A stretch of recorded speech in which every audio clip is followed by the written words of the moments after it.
Ya, saya setting dulu ini.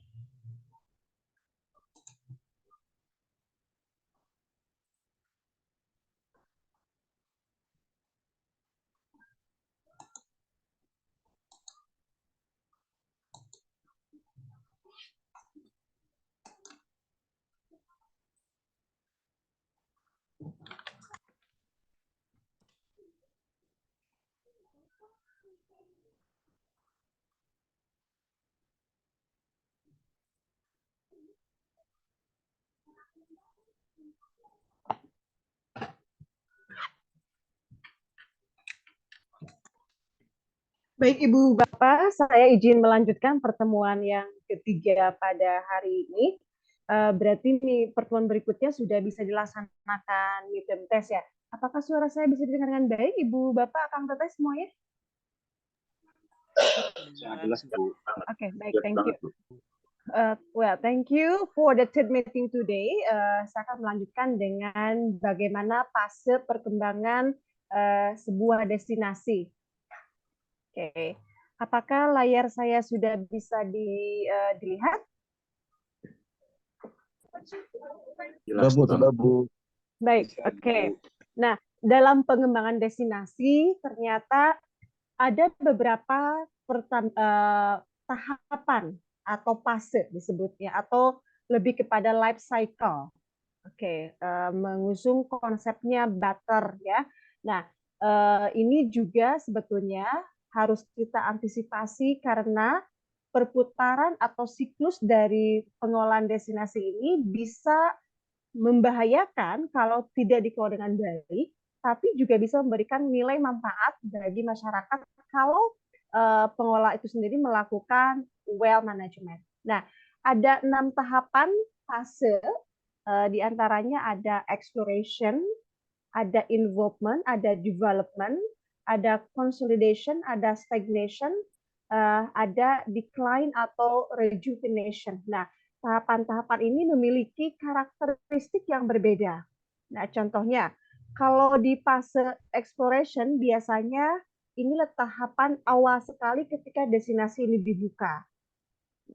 Adanya akses yang terbatas, kemudian fasilitas yang terbatas, potensinya masih sedikit, kemudian terjadinya kontak yang intensif dengan penduduk lokal. Nah, ini belum ramai. Kalau contoh konkretnya misalnya destinasi tersebut baru dibuka.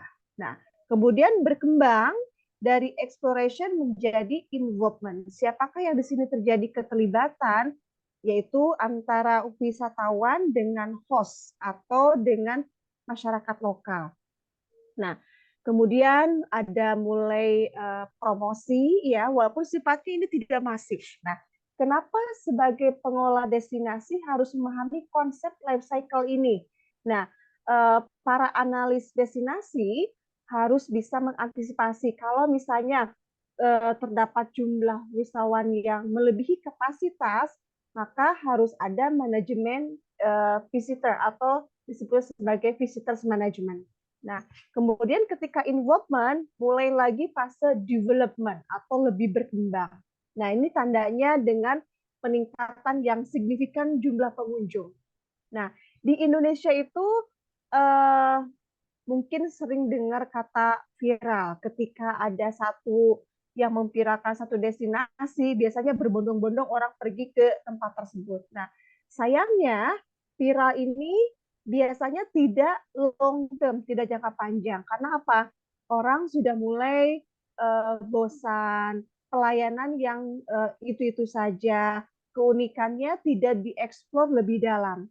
Orang hanya membangun curiosity di sosial media saja. Setelah itu hilang gitu. Nah, ini juga yang membahayakan bagi para destinasi-destinasi yang tidak memikirkan long term goals. Nah, contohnya misalnya kalau Ibu Bapak ke Bandung sering lewat di Jalan Setiabudi menuju Lembang itu ada kawasan tentang melukis tuh artwork ya, apa namanya? Amazing artwork ya. Oke. Waktu itu saya pernah mengunjungi ya, sebetulnya konsepnya seperti apa gitu kan ya. Ternyata yang menyebabkan sekarang tutup atau bangkrut karena jalannya tidak ada involvement dengan pengunjung. Orang cenderung hanya bisa menonton karya orang lain. Padahal kalau didesain misalnya ada workshop painting, ada mungkin history pelukis atau mungkin karya-karya besar dunia yang bisa memunculkan interaksi dan nilai edukasi. Nah, ini berbeda konsepnya dengan idenya sama kayak ketika mungkin saya pernah berkunjung di Thailand, di Singapura, konsepnya sama, dia menawarkan hasil karya, tapi pengemasan yang berbeda. Di Thailand itu dia lebih kepada pengemasan yang IT touch misalnya gitu kan ya. Kemudian ketika di touch lukisannya muncul informasi-informasi dari mulai sejarah lukisan, cara pembuatannya, lalu nilai-nilai apa yang dikandung. Nah, kalau kemarin di Bandung Amazing Art ini pasif pengunjungnya. Akhirnya saya amati bersama teman-teman hanya bertahan keviralannya 1 tahun. Tahun berikutnya travel agent sudah malas. Teman-teman saya di travel agent dari Asita sudah tidak merekomendasikan berkunjung karena apa? Pengunjung get bored, pengunjung merasa tidak mendapat apa-apa dan tidak akan ada revisit. Nah, revisi atau kunjung ulang. Sementara kalau dalam destination itu sangat penting untuk revisit. Kenapa? Untuk sustainability ke depannya. Nah, seperti itu. Oke, kemudian konsolidasi tahap ini. Nah, di tahapan ini tempat ini semakin populer, infrastruktur, fasilitas meningkat lebih bagus lagi ya. Kemudian dampak negatif pariwisata mulai ditekan, kemudian pemasaran terus digeliatkan pada aspek konsolidasi ini. Nah, kemudian ketika ini dilakukan konsolidasi yang baik, peningkatan jumlah pengunjung yang tinggi, nah ini akan berbahaya kalau tidak melakukan inovasi, maka terjadilah stagnation atau stagnasi. Nah, jadi karena orang udah bosan itu saja, they will never come back kepada destinasi itu atau kawasan tersebut, gitu kan ya. Nah, kemudian apa yang terjadi kalau stagnasi? Maka ada 2 hal, dia akan decline, menurun, atau ada peremajaan, rejuvenation. Peremajaan ini apa? Misalnya sentuhan inovasi, kemudian mungkin layanan yang berbeda yang dirasakan di tempat yang ini tidak ada di tempat yang lain. Nah, oke. Nah, ini kurang lebih background modernnya ya, atau mungkin siklusnya kita bisa melihat ada mulai bertahap di sini. Ada tanda panah ya, yang pertama time, waktu, yang ke atas adalah tourist number atau jumlah pengunjung ya, dari mulai exploration, involvement, development, consolidation, sama stagnation. Nah, kalau pengelola itu paham tentang how to manage, maka dia akan berhasil melakukan rejuvenation. If not, the two possible, dia bisa melakukan slower decline yang bertahap mungkin sedikit, tapi kalau major decline berarti sudah ada kerusakan lingkungan, tidak ada pengunjung, dan bahkan destinasi tersebut mungkin tidak develop sama sekali. Termasuk contoh case tadi yang Magic Artwork yang ada di Setiabudi, Bandung. Nah, ini juga saya pakai gambar yang lain ya, jangan sampai yang kita pahami atau kita simak misalnya orang punya modal besar secara dia punya money, tapi man atau human resource-nya nggak paham pengelolaan. Yang penting bisa balik modal secepatnya, tapi tidak tahu ketika dia aspek di konsolidasi lalu terjebak pada satu kondisi yang stagnasi. Nah, saya juga mengamati beberapa tempat wisata di Jawa Barat ya, di area Lembang itu waktu dibukanya Great Asia Afrika Lembang misalnya ya, mungkin mohon maaf di tempat-tempat ibu bapak yang belum saya pernah berkunjung, belum bisa saya berikan contoh karena mungkin ini based on my experience gitu kan ya. Ketika booming, orang berbondong-bondong, berapapun tiketnya. Setelah itu, there is no innovation anymore, mereka tidak akan kembali. Tentu ini juga akan berdampak pada pengelolaan bisnis ke depannya. Nah, oke. Ini ada gambar ya, luas di sebuah pantai. Boleh memberikan komen, apa yang Ibu Bapak lihat dari gambar tersebut? gambar di mana dan kira-kira apa yang terjadi? Silakan. Pak Samuel, Pak Andi, monggo.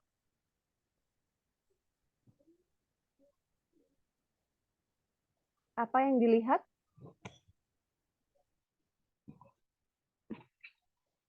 Silakan Ibu Bapak yang lainnya.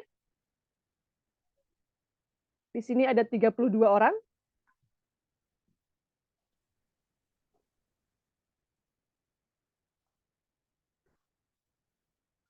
Halo Ibu Bapak.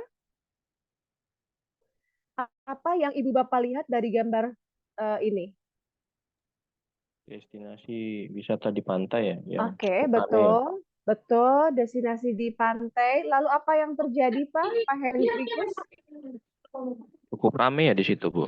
Cukup rame. Oke. Iya. Nah, kalau misalnya hal ini dibiarkan terus-menerus, kemudian bahkan saya melihat pemandangan pantainya tertutup oleh jumlah wisatawan yang banyak. Oke. Kira-kira apa dampak lingkungan atau mungkin dampak-dampak lainnya? Sampah, kerusakan lingkungan. Mm-mm.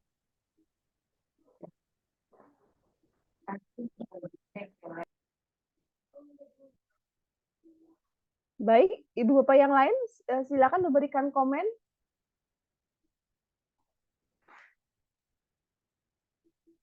Atau feedback. What do you see from this picture?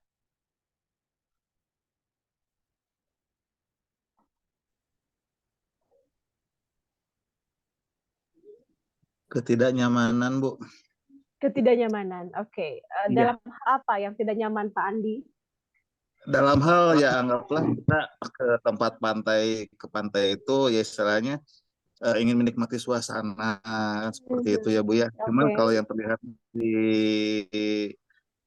foto ini jadi kurang Bu gitu. Jadi kurang karena ketika anggaplah saya yang dapat yang paling belakang gitu, yang saya lihat itu bukan pantai gitu. Tapi malah orang Gitu. duduk gitu ya. Tapi malah orang-orang lalu lalang Oke, gitu, orang baik. duduk gitu kayak gitu. Ya, ada hak yang tak terpenuhi. Jadinya lebih Mhm.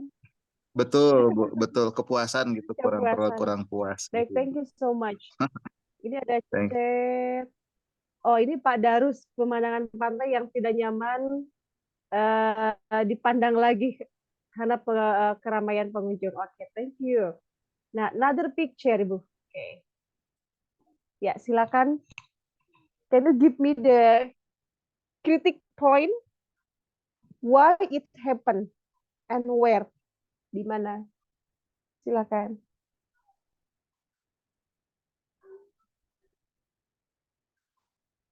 Bu. Ya, silakan Pak Gaos. Ya Bu, mungkin ini akibat dari dampak tadi kayak Bu. Jadi memang dengan banyaknya pengunjung akhirnya mengakibatkan mungkin banyaknya sampah seperti ini. Oke, apakah ini berbahaya Pak untuk jangka panjang dampaknya terhadap sebuah destinasi? Pasti Bu, ini mengganggu untuk apa namanya bagi orang yang ingin menyelam ataupun bagi konservasi di bawah laut sendiri baik untuk apa namanya perikanannya Bu. Ya, oke, baik. Thank you, Pak Gaos. Nah, kemudian ini ada satu gambar lagi. Ini mereka mengusung berwarna-warni di sebuah desa barangkali. Saya ambil dari berita detik.com. Batu kali dicat berwarna di Kudus, dikecam. Justru bikin penasaran. Oke. Ibu Bapak bisa memberikan critical point kenapa ini menjadi sesuatu yang kontroversi. Sungai batu diwarnai. Apa yang salah? Di salah satu sisi ini menjadi destinasi wisata, Bu. Tapi di sisi yang lain ini merusak alam karena batu-batu yang dicat sudah tidak lagi tampak alami jadinya, Bu. Jadi seakan-akan dibuat gitu, Bu. Betul, Pak Andi. Jadi pemaknaan kreativitas atau sikap kreatif itu juga harus kita pahami bahwa tidak berlawanan arah dengan nilai-nilai lingkungan. Ya lebih luas lagi mungkin sustainable tourism. Bayangkan Kalau dari satu batu ada cat dengan zat kimia, maka ada yang tersakiti biota-biota sungainya, ya. Oke, mengalirlah dia air tersebut, ada campuran kimia. Nah, kalau saya mungkin sebagai orang daerah yang melihat batu di sungai, warnanya ya mungkin warna alam, kemudian ada unsur kuning, hijau, kecoklatan, tapi ketika batu diwarnai seperti ini, maka mungkin akan ditanyakan autentisitas batu yang sesungguhnya jadi seperti apa, gitu kan ya. Ini juga menjadi kontroversi. Oke, bagaimana dengan konsep seperti ini? Semua tempat berkonsep payung. Nah, ini ada di Malang, ada di Danau Toba, ada yang di Cimanggis, Depok, gitu kan ya. Pengelolaan destinasi yang ternyata desain ininya adalah payung. What do you think menurut Ibu Bapak? Silahkan. Apakah ini sesuatu yang memberikan kemenarikan atau justru dipertanyakan dengan ada kesamaan ini? Silahkan Pak Gaos. Izin Bu, kalau saya melihat dari sisi ini mungkin ya, ini menarik sih Bu sebetulnya selama memang tidak mengganggu jaringan instalasi yang di sana, listrik ataupun telepon ataupun internet. Kalau untuk tempat wisata sih ya fine-fine aja sih Bu. Oke, kalau semua berpayung Pak, kemudian apa makna payung di setiap destinasi? Mungkin aneh enggak? Kecuali memang daerah tersebut penghasil payung misalnya gitu kan ya. Saya melihat ada similarities semua tempat ini. Di Tasik misalnya yang diusung adalah klom gelis ya, atau semacam sendal. Oke, bagaimana menurut Ibu Bapak? Silakan berkomentar. Yang lainnya silakan dong. Masih dari 32 hanya Pak Gaos, Pak Andi, Pak Henry.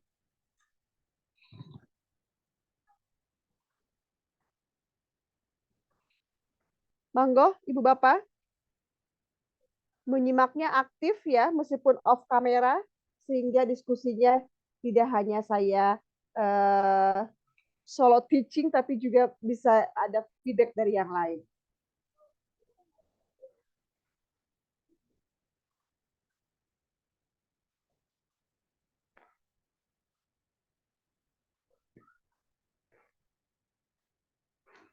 Di tempat Ibu Bapak ada yang unik seperti ini atau seperti apa? Bisa diceritakan?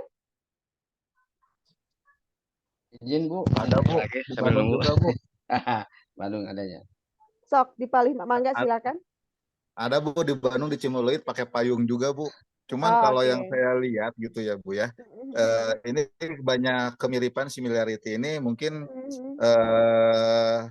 lebih ke copying Bu, istilahnya gitu Bu, kayak ATM gitu Bu. Iya gitu Bu, ATM. Jadi anggapannya, wah ternyata pakai payung itu bisa jadi lebih menarik, daya tariknya lebih bagus lagi. Mungkin bisa dicoba karena anggapannya ketika anggaplah yang ini yang 3 hari di Danau Toba gitu. Dia tidak berkonsep warna-warni, tapi mungkin karena dekat dengan tempat destinasi wisata dan ini bisa jadi supportingnya Bu gitu. Oke, nah jadi pemahaman pengelolaan destinasi yang tadi makna inovasi itu tentu harus disesuaikan dengan kontekstual dari tempat tersebut. Nah, misalnya, apa makna payung ini? Apakah sebagai aksesoris atau ada kaitannya dengan masyarakatnya penghasil payung misalnya? Ada satu tempat yang saya observasi di perkampungan Tasikmalaya, ngegantungnya itu bukan payung, tapi memang handicraft dari karya-karya masyarakat di sana. Nah, mungkin ini lebih pemberdayaan kepada masyarakat. Jadi tidak hanya sekedar kopi, tapi juga merefleksikan daerahnya itu kesesuaiannya apa. Ya, tidak serta-merta menyamakan antara lokus satu dengan yang lainnya seperti harus sama. Oke. Nah, sekarang kita lihat interaksi. Oke. Interaksi antara pengunjung dengan masyarakat. Ini saya ambil dari sebuah website bahwa ada kisah bule asal Jerman, ya, dia mulai mengutuk sampah sampai sukses menjadi pelopor wisata Sumatera Utara. Nah, apakah ini suatu kisah inspirasi, Ibu apa?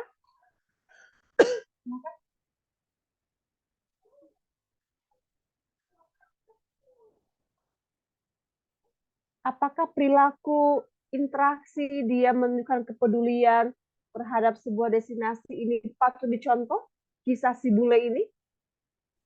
Perlu Ibu, ini di Bali juga sudah mulai banyak begini. Iya, oke, betul ya.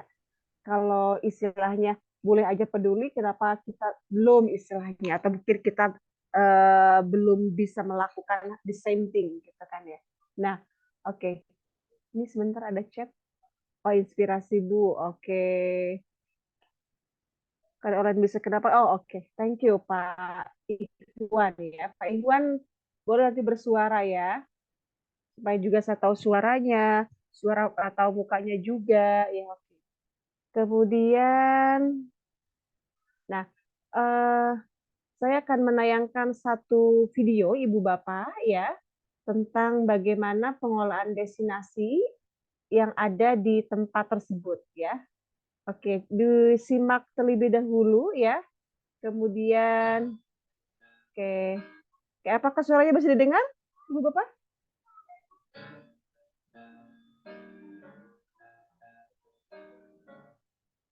Kecil Bu. Suaranya ada, Pak? Tidak ada Bu. Oh, suara tidak ada ya? Oke, kalau gitu saya langsung dari videonya, jangan di PowerPoint deh. Oke, sebentar saya izin setting ulang dulu ya. Ibu.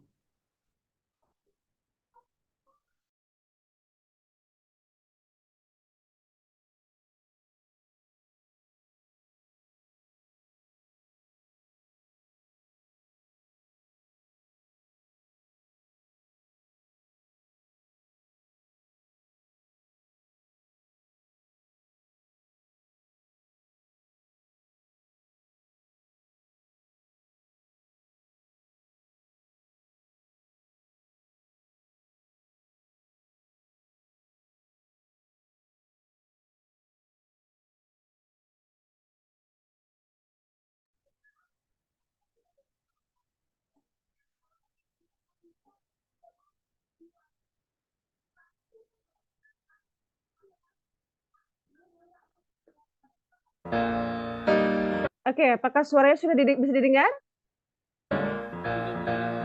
Sudah? Ada Bu. Oke. Baik.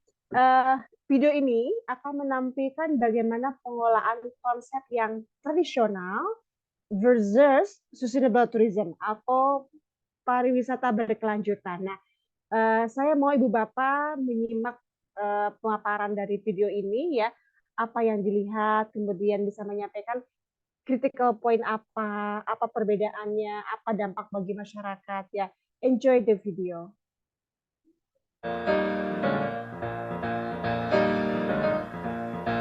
You better think about what you're trying to do to me. Think, let your mind go, let yourself be free. Let's go back, let's go way on, way back when. I didn't even know you couldn't have been too much more than 10. I ain't no psychiatrist, I ain't no doctor with degrees, but it don't take too much time to see what you're doing to me. You better think about what you're trying to do to me, yeah.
Baik, Ibu Bapak, tadi ada satu video bagaimana dua kondisi tradisional tourism destination atau pengelolaan dengan sistem tradisional dengan sustainable atau pendekatan sustainable. Oke, silakan ada yang bisa menyampaikan opini singkatnya apa yang bisa Ibu Bapak simak mengenai perbedaan pengelolaan tersebut. Apa yang membedakan dari keduanya? Dipersilakan.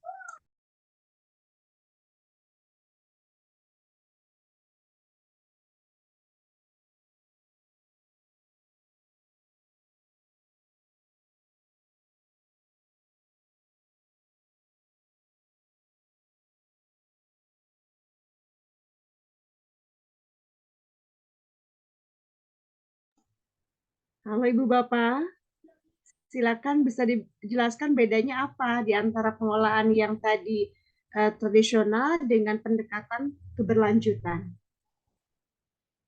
Atau perlu diulangi lagi videonya? Saya rasa tadi cukup jelas ya. Izin Bu. Ya, silakan Pak Eman. Ya, kalau saya melihat dari sekilas destinasi awal itu ya tentang binatang Bu ya. Jadi mungkin itu destinasi dengan penuh dengan ketegangan lah Bu. Karena itu berhubungan dengan binatang. Terus yang keduanya itu destinasi yang ketidaknyamanan Bu. Seperti pantai tadi banyak wisatawan yang dilihat masa itu berantakan banget gitu, nggak beraturan dan tidak ada himbauan-himbauan apapun dari destinasi tersebut. Dan yang ketiga itu destinasi tentang kenyamanan untuk wisatawan, ya baik itu masalah makanannya, terus masalah guidingnya itu ada gitu di si destinasi tersebut untuk menerangkan bahwa ini destinasi atau misalkan ini lingkungan ini atau hutan ini seperti itu. Itu sih penilaian saya Bu dari tiga ini. Jadi ada perbedaan di antara tiga itu. Baik, hatur nuhun Pak Eman. Selanjutnya silakan dari feedback yang lain. Monggo. Izin Bu. Yes, Pak Gaus, please. Kalau lihat dari awal sih memang di situ banyak penawaran ya Bu. Ada orang yang di situ lihat di video itu ada orang yang suka safari, ada yang suka ke gunung, ada yang suka ke pantai. Nah, memang kalau lihat di situ kan semuanya potensi Bu, tergantung kita sebagai pengelola pariwisata arahnya mau dibawa ke mana nih bisnis pariwisatanya. Mungkin kita yang sebagai nantinya jadi next konsultan pariwisata memang lebih memikirkan ke bisnis pariwisata yang berkelanjutan sehingga pariwisata ini menjadi punya ciri khas di daerah masing-masing karena memang kalau dilihat di Indonesia sendiri kan potensi daerahnya banyak Bu, tinggal dikemas, ada yang perlu disamakan, ada perlu yang di ATM tadi, ada yang perlu memang setiap daerahnya masing-masing hanya di develop gitu Bu. Terima kasih. Baik, makasih Pak Gaus. Any other comments, please? Selain Pak Gaus, Pak Eman. Malam Bu. Yes, Pak Randy, please. Wah, pertama nih bersuara. Monggo Pak, what do you see from the two video tadi? Ya, izin ya Bu, kalau summary yang saya bisa tangkap perbedaan antara pariwisata tradisional dan juga yang sustainable ya Bu ya. Dampak yes, okay. dampak-dampak yang dihasilkan dari kedua model yang berbeda. Kalau dari tradisional mungkin lebih banyak kita lihat dari video tersebut dampak negatifnya. Seperti jumlah wisatawan yang berlebihan dampaknya terhadap alamnya itu sendiri. Terus juga dampak ekonominya juga tidak membantu terhadap ekonomi lokal gitu loh. Terus dampak sosial dan budayanya juga akhirnya merusak sosial budaya masyarakat setempat. Sementara kalau di sustainable tourism atau pariwisata sustainable itu lebih banyak dampak positifnya, yaitu menjaga dampak ke alamnya, lingkungan, sosial, budaya, dan juga ke ekonomi tentunya, Bu. Baik, demikian so mungkin Bu. Yes, thank you so much Pak Randy for your great feedback.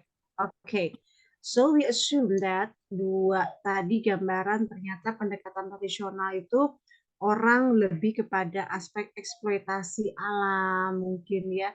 Kemudian yang sustainable justru kebalikan, peduli dengan alam. Kalau bisa mampir di masyarakat lokal, cobain deh lokal kulinerinya. Kemudian bisa nginap merasakan kehidupan lokal di sana gitu kan ya.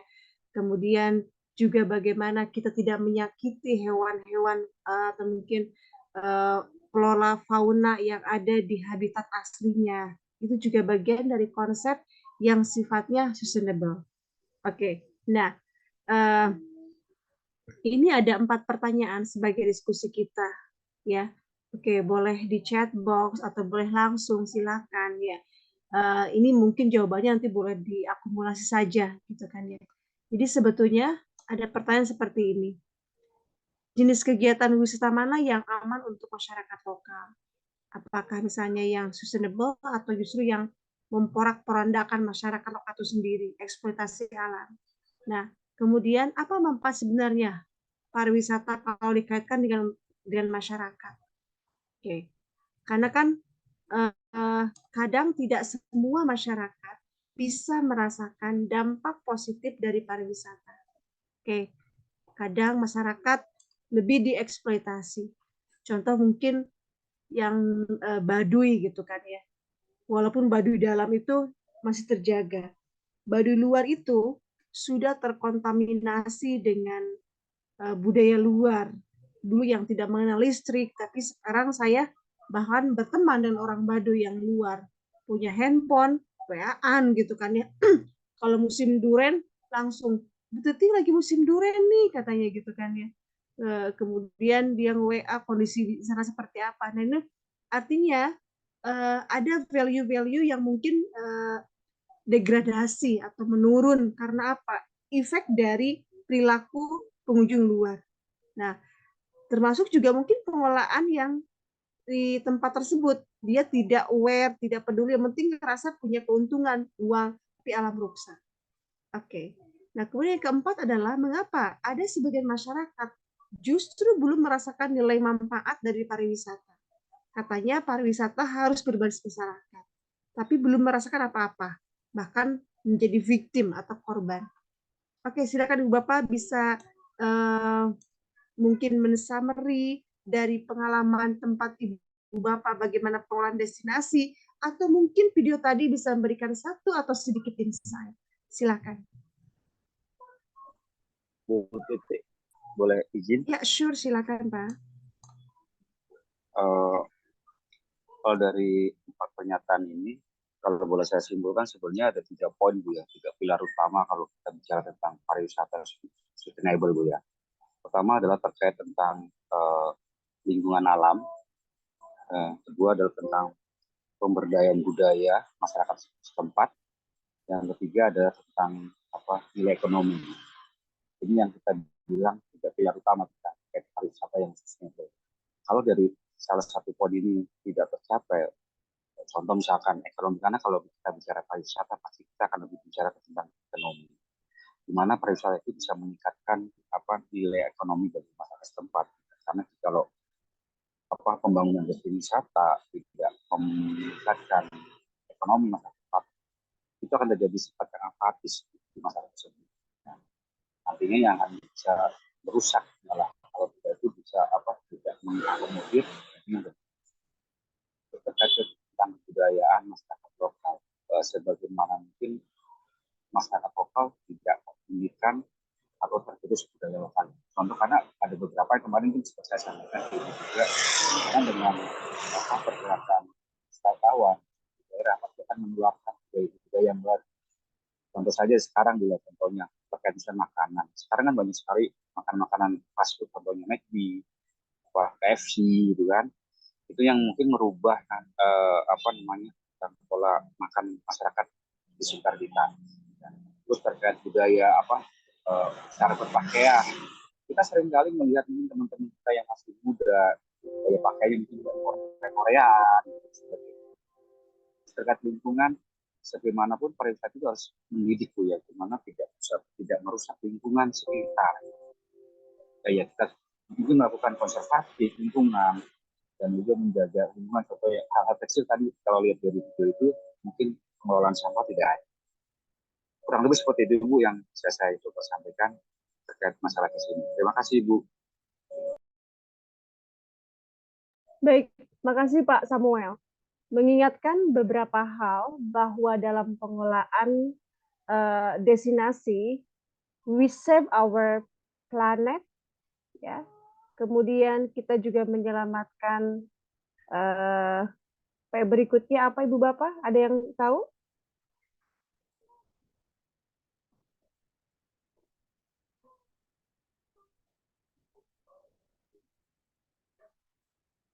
People. Yes, very good.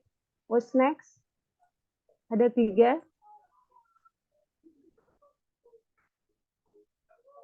Planet, people, dan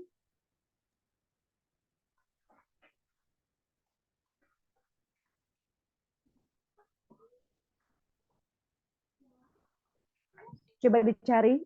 Ada 3 hal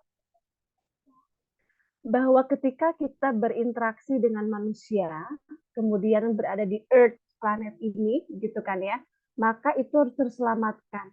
Nah, paling sedih kalau pengelolaannya dia eksploitasi alamnya, manusia nggak dapat keuntungan apapun.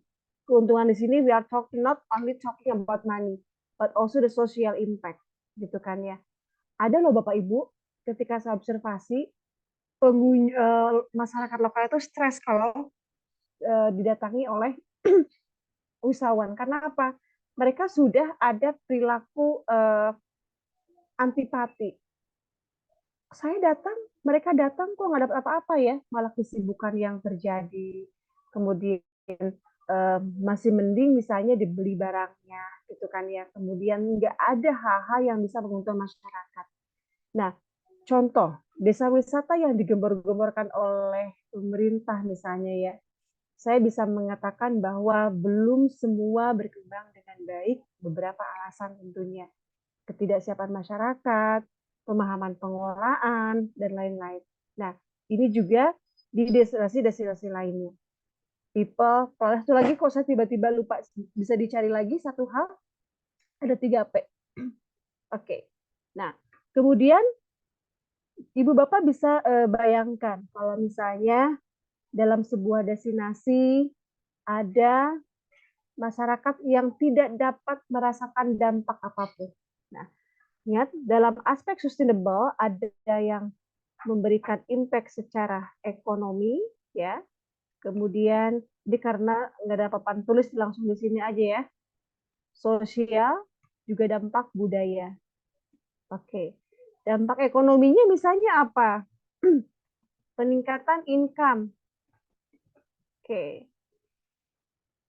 Kemudian terbukanya lapangan pekerjaan. Profit Bu yang satu lagi Bu. Oh yes, profit. Oke, thank you. Nah, kemudian dampak sosialnya apa? Oh, merasa citra daerahnya kian populer misalnya. Kemudian branding meningkat dan lain-lain. Oke, dampak budayanya misalnya adanya konservasi seni budaya, kemudian pengenalan budaya lokal. Nah, ini tujuan atau goal dari pengembangan pariwisata yang benar-benar destinasinya diurus. Dampaknya ada 3 ekonomi sudah. Tapi kalau misalnya udah destroying atau rusak, ya, coba apa yang rusak di sini? Alam. Apalagi? Moral. Ini yang paling berbahaya. Oke. Kalau alam misalnya apa? Oh jelas, misalnya alih fungsi. Saya menemukan sawah-sawah saat ini karena tren desa wisata ini yang kalau yang salah kaprah ya.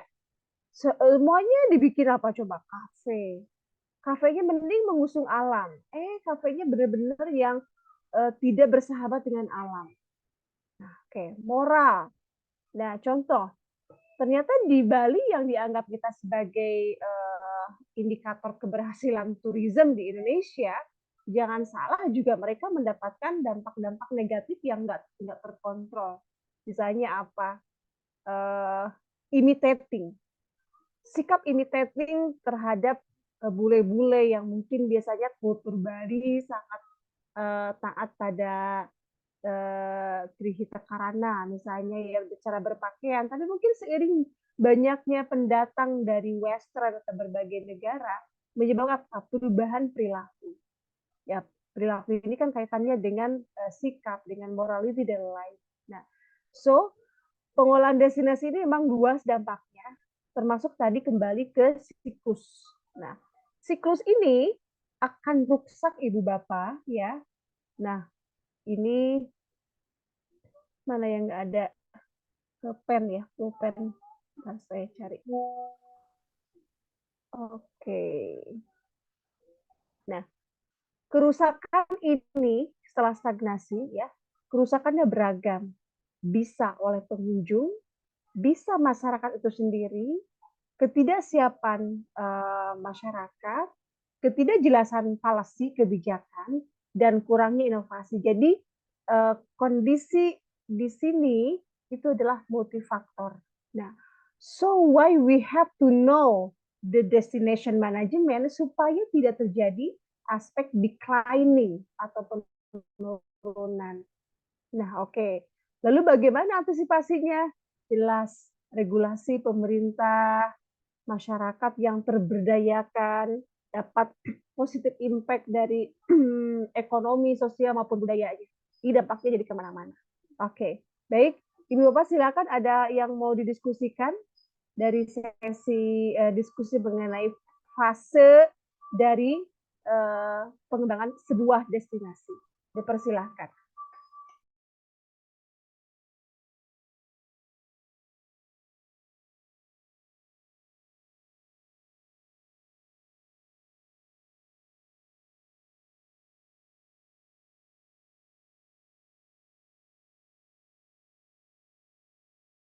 Apa boleh di tempatnya, adakah yang juga mengalami declining selain yang viral-viral Instagramable saat ini gitu ya? What kind of places yang mungkin mengalami penurunan yang dulunya sangat populer and suddenly becomes tidak ada pengunjung misalnya, tiba-tiba sudah mengarah ke bangkrut. Silakan bisa di-sharing di mana di tempat Ibu Bapak ya Ibu Bapak selama ini observasi. Monggo.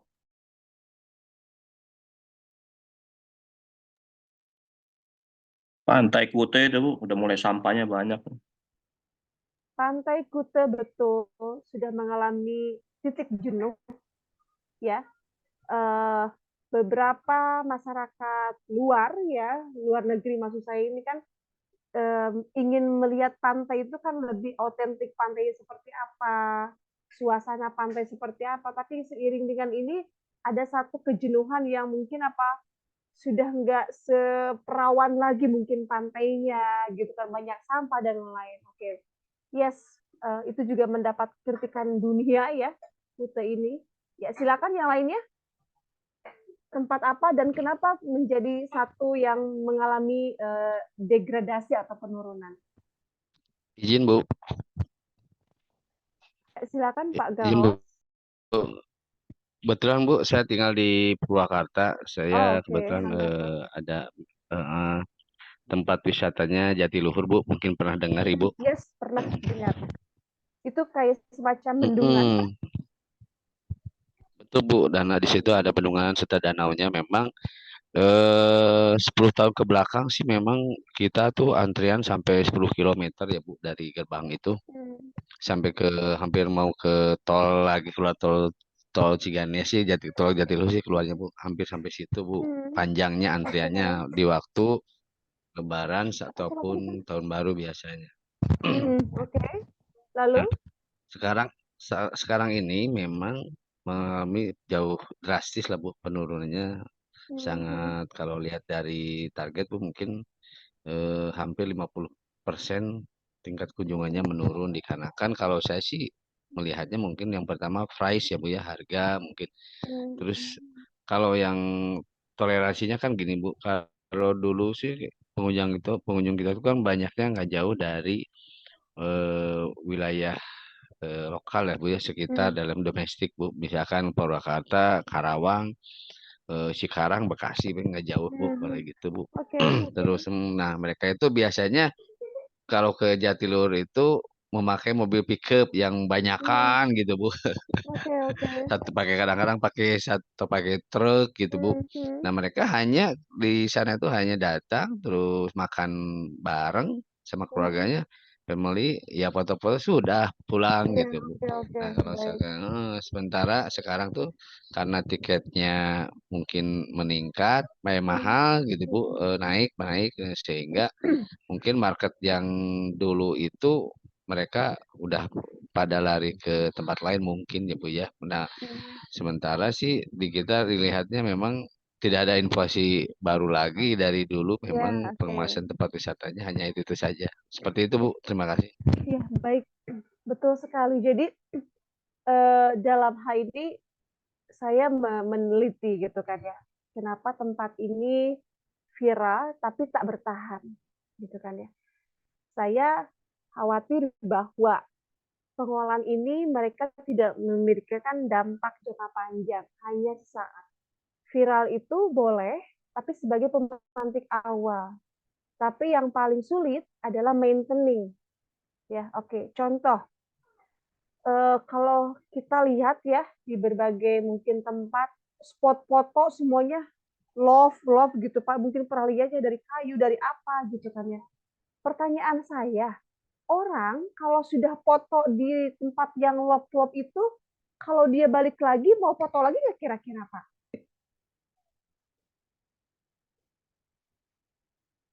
Atau mungkin mengalami yang saya udah dipoto ke kemarin gitu kan ya, atau mungkin saya akan tidak akan balik lagi. What do you think Ibu Bapak?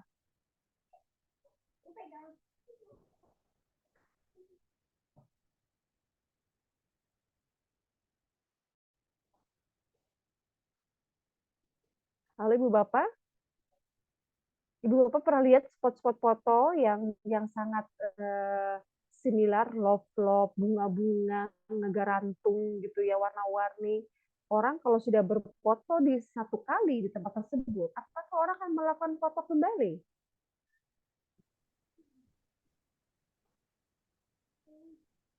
Misalkan tadi yang dibilang Pak Andi, kalau misalkan memang spot fotonya itu hanya sebagai supporting dari satu destinasi yang bukan tujuan utamanya, mungkin orang itu akan datang kembali, cuman nggak foto. Tapi kalau misalkan dia menjadikan itu spot foto, menjadikan destinasi utamanya, ya mungkin tidak. Oke, baik, thank you. Nah, artinya orang itu ke tempat wisata biasanya mencari sesuatu yang something new or something different.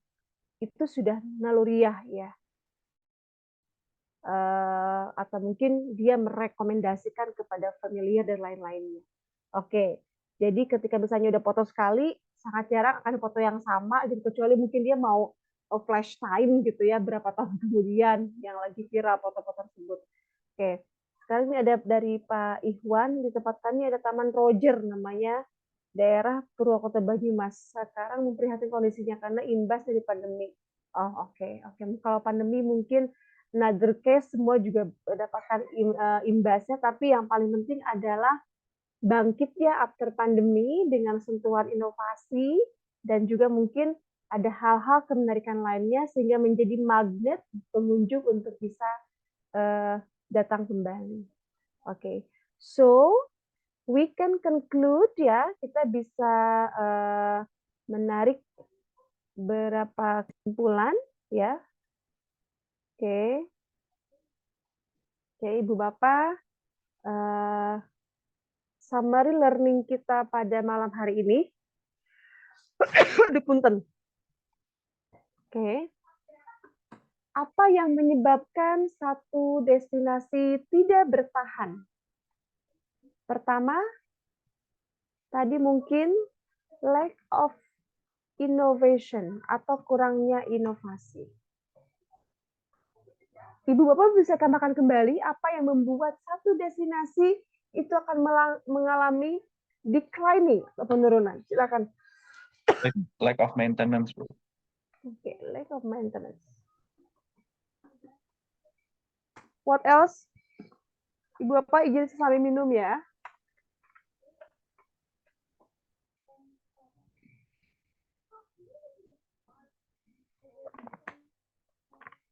Any others, please?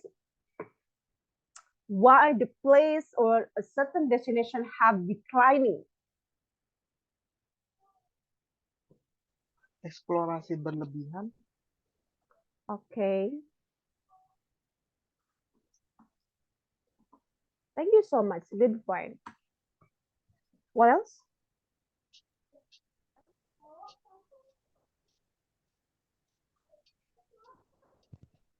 Service maybe, Bu.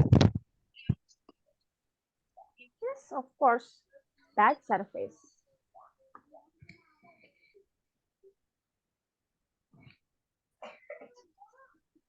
Ini yang di chat. Oke. Kepengurusan yang kurang baik. Oke.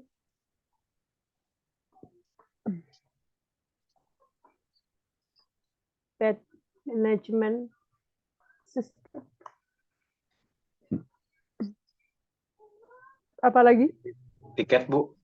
Tadi Pak Gaus yang bilang itu tiket katanya harganya jadi naik. Tiket. Oke. High price. Oke. Saya akan lihat dulu ini. Mungkin kurangnya innovation dari oke, tadi sudah ya nomor 1 Pak Andra, lack of innovation sudah di mention.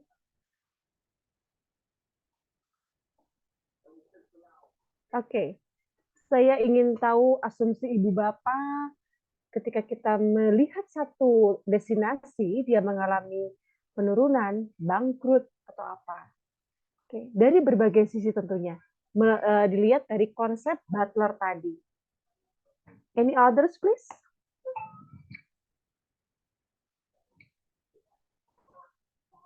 Silakan.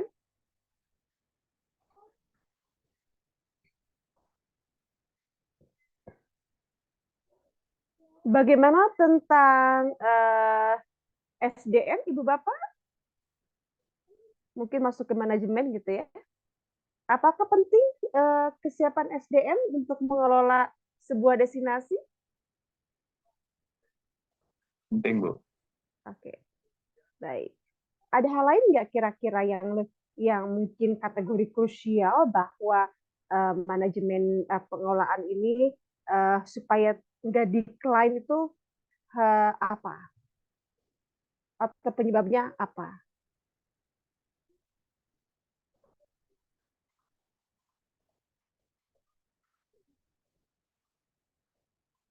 Oke, katakanlah ini adalah faktor. Oh, ini ada di chat kembali nih. Seperti tempat saya, Bu, ada tempat cuma rame sebentar karena kan akses menuju tempat. Oh, oke. Ya, bisa. Ya. Aksesnya mungkin ya, aksesnya kurang baik, boleh terjadi. Nah, Ibu Bapak, kalau ini adalah penyebab declining sebuah destinasi, tentu kita berpikir gimana caranya nggak declining. Tentu tinggal ini aja, like innovation berarti melakukan inovasi. Inovasi di sini tentu disesuaikan dengan konteks dan kontennya ya, tidak asal copy paste ya. Karena saya meriset desa wisata di disertasi saya, jadi saya menemukan bahwa kok setiap desa memiliki kesamaan gitu kan ya, sehingga muncul loh kalau semua desa sama, pertanyaannya adalah apa keunikan desa-desa tersebut gitu kan. Ini hanya apa ya reflektif yang terjadi ketika saya observasi di lapangan.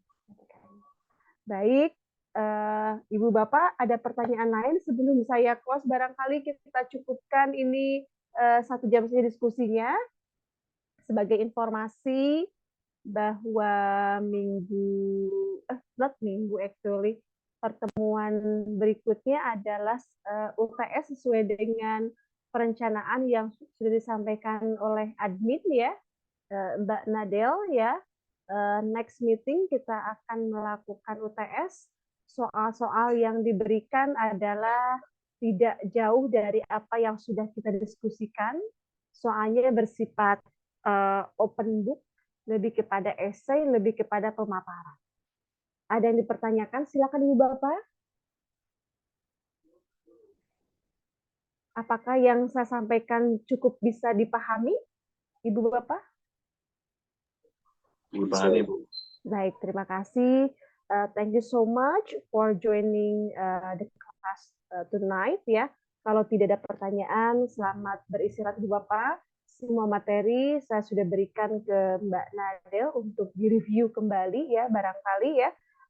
Jangan khawatir untuk nanti UTS, tapi saya sangat mengapresiasi kalau nanti bentuk jawabannya lebih kepada pemahaman Ibu Bapak, tidak copy paste jawaban dari internet, original mind, ya tentu itu akan lebih saya apresiasi. Oke, karena sangat gampang buat saya untuk detecting answers ya melalui internet dari peta bahasa, dan sangat masukin aja langsung ke Google detectingnya kalau memang copy paste-nya total.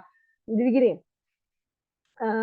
saya paham Ibu Bapak kadang menulis itu terinspirasi dari baca, tapi bukan berarti mengambil jawaban totally dari sumber online atau sumber bacaan yang lain ya, secara copy paste tanpa parafrase, tanpa memasukkan pemahaman diri kita sendiri.